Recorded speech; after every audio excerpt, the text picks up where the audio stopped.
pour notre dernier intervenant, Stéphane Postolek, secrétaire général de la CFDT 29 dans le domaine de santé et sociaux.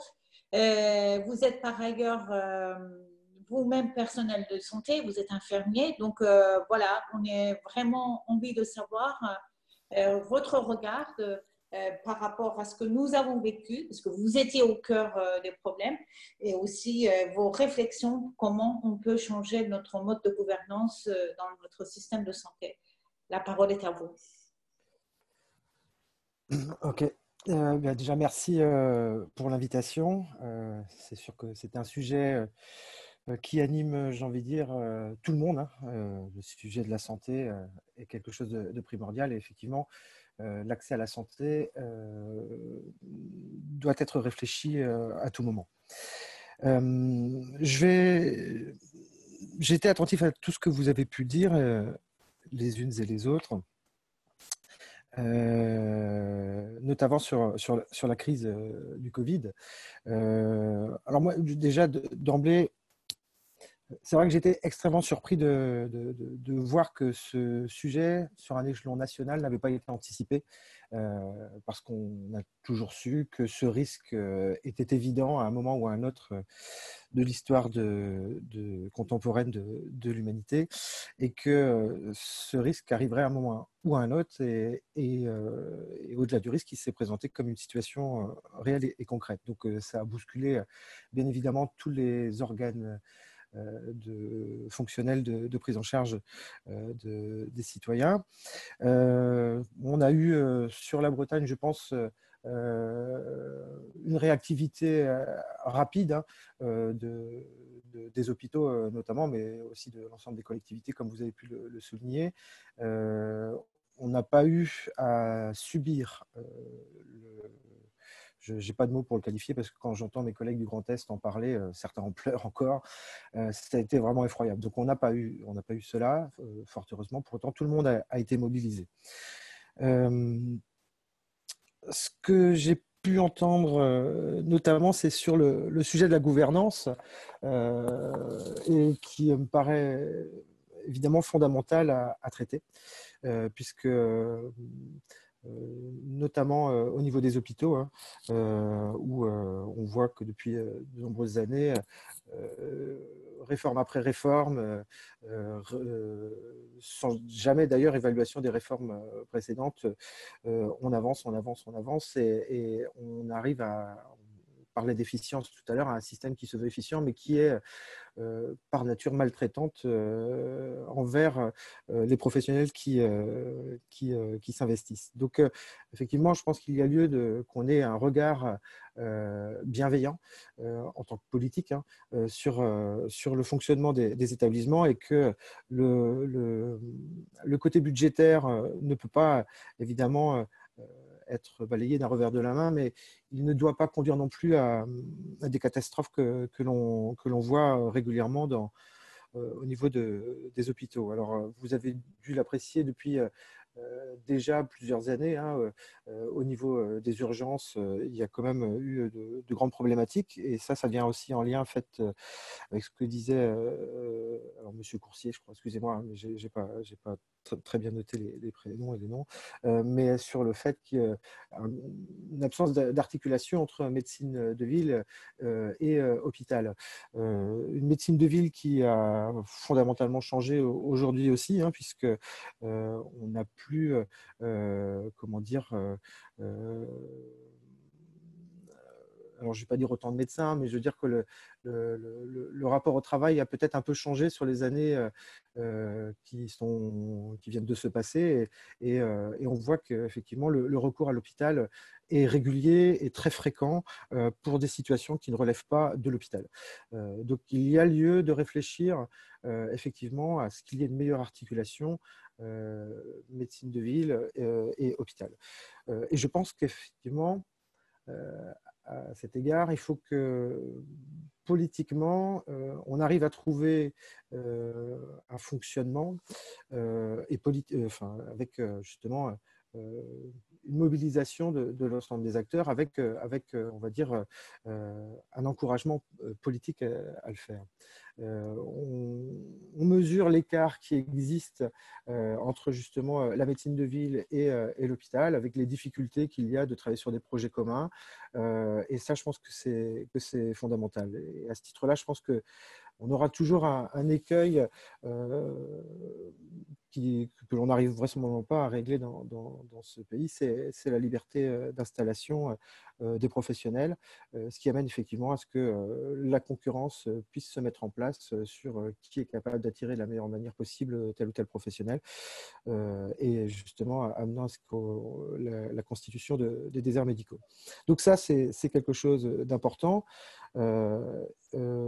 Je souhaite intervenir aussi par rapport à l'ARS, parce qu'il y a quand même plusieurs commissions où les politiques sont amenés à participer. Et je pense qu'il y a lieu de les investir pleinement pour avoir de l'influence effectivement sur ce que l'on souhaite et essayer de rattraper un peu cette bureaucratie et technocratie qui effectivement impose finalement des fonctionnements sans forcément répondre aux besoins des territoires.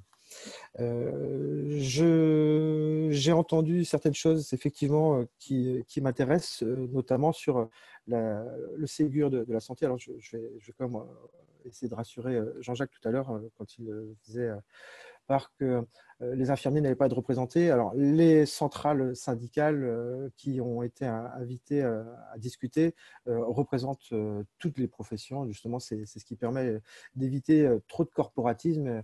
Il y a une vision globale, tant à la CFDT, à la CGT, Sud Santé, enfin, tous les grandes organisations syndicales sont capables de parler de ces réalités des infirmiers. Il y a quelque chose de fondamental, effectivement, c'est si l'on souhaite, on en avait parlé tout à l'heure du médico-social et du social, et notamment de l'accompagnement à domicile, on a un vrai problème d'attractivité des métiers. On a un vrai problème de reconnaissance des compétences. On a un vrai sujet sur la précarité des professionnels qui sont essentiellement féminins et qui, dans une situation comme le Covid, on a vu, ont pu être mobilisés et ont même été amenés à dépasser, comme ça arrive assez régulièrement, leurs fonctions pour aller sur des actes de soins qui ne relèvent pas de leurs compétences, bien évidemment, et qui auraient pu les mettre en risque aussi. Donc, il y a, je pense, à réfléchir dans la globalité ce sujet-là pour faire en sorte qu'effectivement, on puisse avoir des professionnels qui, alors déjà, ils sont motivés, mais qui soient reconnus dans leur motivation et qui soient protégés aussi dans leur travail. C'est quelque chose qui doit avancer. Sur la territorialité, alors ce qu'on a pu observer, notamment au travers des GHT, c'est vrai que ce que les GHT ont quelque part pu permettre, c'est d'avoir une réflexion territoriale sur un projet médical partagé, c'est-à-dire que l'ensemble des communautés médicales d'établissement travaillent ensemble sur la création d'un projet de territoire. Maintenant, c'est toujours la difficulté de faire aboutir à un projet médical partagé pour faire en sorte que sur un territoire donné, l'ensemble des compétences médicales puissent être, comment dire, accessible à l'ensemble des citoyens, et ce, dans un cadre de proximité, parce qu'effectivement, sur les différents GHT, il y a un ensemble d'activités, de compétences. Pour autant, ça demande aussi parfois à ce qu'il y ait beaucoup de mobilité pour les citoyens, et comme on sait quand même que beaucoup des citoyens qui ont besoin d'un accès on va dire, à l'hôpital et aux soins, enfin, une grande partie qui sont des sujets âgés. Et il y a lieu de travailler à plus on va dire, d'accessibilité sur de la proximité.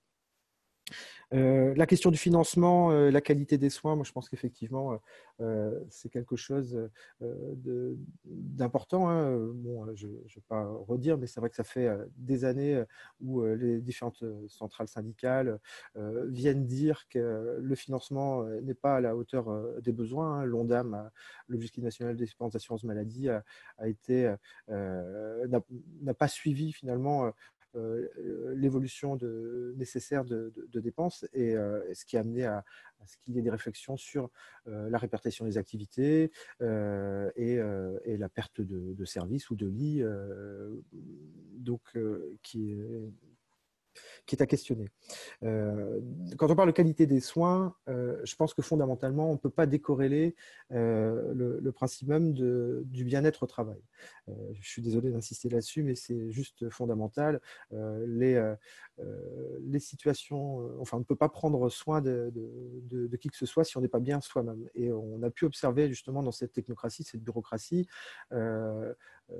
cette notion comment dire, de verticalité, hein, où finalement ce qui pouvait être amené comme révélation de situations inadaptées de travail n'est clairement peu ou pas entendu, et ça amène à ce qu'il n'y ait pas suffisamment de professionnels dans les services, à ce qu'il y ait des heures supplémentaires régulières mais qui ne sont même pas comptabilisées pour certaines, et à ce qu'il y ait un découragement aussi des professionnels qui ne se sentent plus reconnus dans des outils qui sont de plus en plus technocratiques. Donc voilà, moi je pense qu'on a tous les ingrédients, en tout cas sur la Bretagne, hein, parce qu'on a vraiment plein d'acteurs qui sont intéressés par le sujet. Je pense qu'on a la capacité de travailler ensemble, de faire ensemble, de respecter les identités des uns et des autres, hein. Quand je dis cela, je viens dire qu'être partenaire social, lorsqu'on vient révéler des situations, je pense que c'est important qu'on puisse en tenir compte et que politiquement, on puisse donner des orientations. Et je pense que le politique est même très important aujourd'hui dans la gouvernance parce qu'on mesure bien dans l'évolution depuis la loi HPST de l'absence, enfin, de la diminution des prérogatives des conseils de surveillance avec un pouvoir accru donné au directoire, où effectivement, pour en avoir discuté à plusieurs reprises avec des participants politiques, bien on sent que le conseil de surveillance n'a plus le rayonnement qu'il pouvait avoir lorsque c'était un conseil d'administration. Et ce que j'ai pu observer en ayant été membre d'un conseil de surveillance aussi, c'est qu'au final, il y a probablement un désinvestissement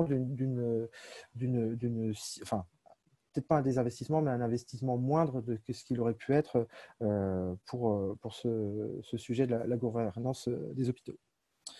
Donc voilà ce que je pourrais dire sur la situation. Je pense que tellement de choses ont été dites auparavant que voilà. Merci.